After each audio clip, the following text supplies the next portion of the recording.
وصل لندن، وان شاء الله بكره واقفين الساعه 10 الصبح عشان نقول لرئيسنا ان احنا هنا موجودين. احنا من لندن بنقول لكل المصريين ما تقلقوش على رئيسنا. نورت لندن يا ريس، وشايف الدنيا منوره ازاي، وكلنا معاك يا ريس. تحيا مصر، تحيا مصر، تحيا مصر، تحيا مصر، تحيا مصر، تحيا مصر.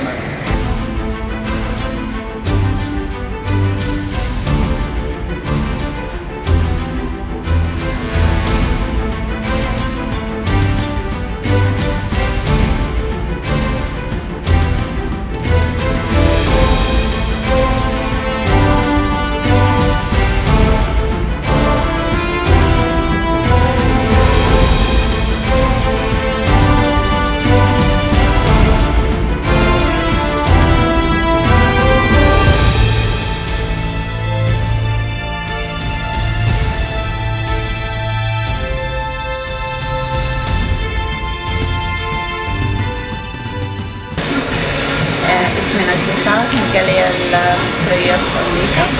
بكلم إخواتي وأهلي وأصحابي في الجالية في إنجلترا. بتمنى إن هم يقفوا مع الرئيس ويساعدوه ويصوروا بالمظهر الحضاري اللي إحنا بنتمناه زي ما إحنا وقفنا وساعدناه. هو بنتمنى إن أنتوا تعملوا نفس الشيء، ولأن ده شيء يشرفنا ودي أقل حاجة نقدر نعملها لبلدنا. في ناس كتيرة جدا مش بتنزل عشان تقف مجرد نص ساعة ولا ساعة عشان من وقتها وبتتخطط. في ناس بتضحي بأرواحها وبحياتها وبعائلاتها ومستقبلها كله عشان خاطر مصر، واقفة على الجبهة عشان خاطر تحمي بلدنا اللي اسمها مصر. يا ريت احنا كمان نكونوا قد المسؤولية ونقف معاه قلبا وقالبا، فعلا وقولا.